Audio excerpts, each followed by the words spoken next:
Good morning, family. It's Shannon Hayes, and I'll be sharing today from Luke chapter 9.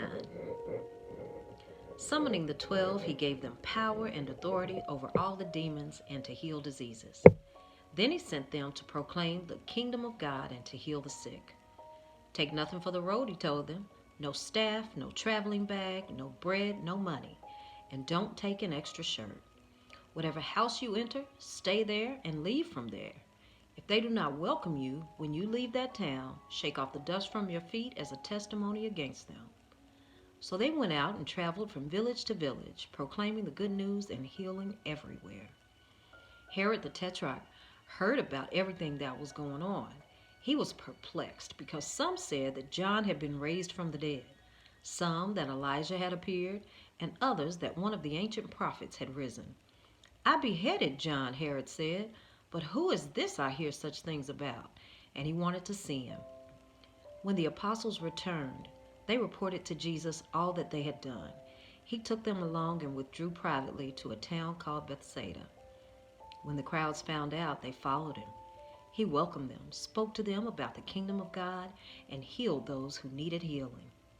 Late in the day, the 12 approached and said to him, "Send the crowd away, so that they can go into the surrounding villages and countryside to find food and lodging, because we're in a deserted place here." "You give them something to eat," he told them. "We have no more than 5 loaves and 2 fish," they said, "unless we go and buy food for all these people." For about 5,000 men were there. Then he told his disciples, "Have them sit down in groups of about 50 each." They did what he said and had them all sit down. Then he took the 5 loaves and the 2 fish, and looking up to heaven, he blessed and broke them. He kept giving them to the disciples to set before the crowd. Everyone ate and was filled. They picked up 12 baskets of leftover pieces. While he was praying in private and his disciples were with him, he asked them, "Who do the crowd say that I am?" They answered, "John the Baptist, others Elijah, still others that one of the ancient prophets has come back." "But you," he asked them, "who do you say that I am?" Peter answered, "God's Messiah." But he strictly warned and instructed them to tell this to no one, saying, "It is necessary that the Son of Man suffer many things and be rejected by the elders, chief priests, and scribes, be killed and raised on the third day." Then he said to them all, "If anyone wants to follow after me, let him deny himself, take up his cross daily, and follow me. For whoever wants to save his life will lose it, but whoever loses his life because of me will save it. For what does it benefit someone if he gains the whole world and yet loses or forfeits himself? For whoever is ashamed of me and my words, the Son of Man will be ashamed of him when he comes in his glory and that of the Father and the holy angels.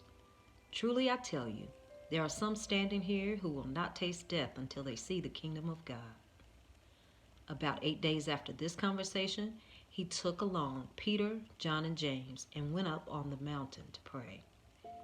As he was praying, the appearance of his face changed, and his clothes became dazzling white. Suddenly, 2 men were talking with him, Moses and Elijah. They appeared in glory and were speaking of his departure, which he was about to accomplish in Jerusalem. Peter and those with him were in a deep sleep, and when they became fully awake, they saw his glory and the 2 men who were standing with him. As the 2 men were departing from him, Peter said to Jesus, "Master, it's good for us to be here. Let's set up 3 shelters, one for you, one for Moses, and one for Elijah," not knowing what he was saying. While he was saying this, a cloud appeared and overshadowed them. They became afraid as they entered the cloud. Then a voice came from the cloud saying, "This is my son, the chosen one. Listen to him." After the voice had spoken, Jesus was found alone. They kept silent and at that time told no one what they had seen. The next day, when they came down from the mountain, a large crowd met him. Just then, a man from the crowd cried out, "Teacher, I beg you to look at my son, because he's my only child. A spirit seizes him. Suddenly he shrieks, and it throws him into convulsions until he foams at the mouth. Severely bruising him, it scarcely ever leaves him. I begged your disciples to drive it out, but they couldn't. Jesus replied, "You unbelieving and perverse generation, how long will I be with you and put up with you? Bring your son here." As the boy was still approaching, the demon knocked him down and threw him into severe convulsions. But Jesus rebuked the unclean spirit, healed the boy, and gave him back to his father.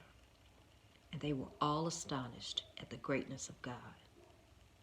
While everyone was amazed at all the things he was doing, he told his disciples, "Let these words sink in.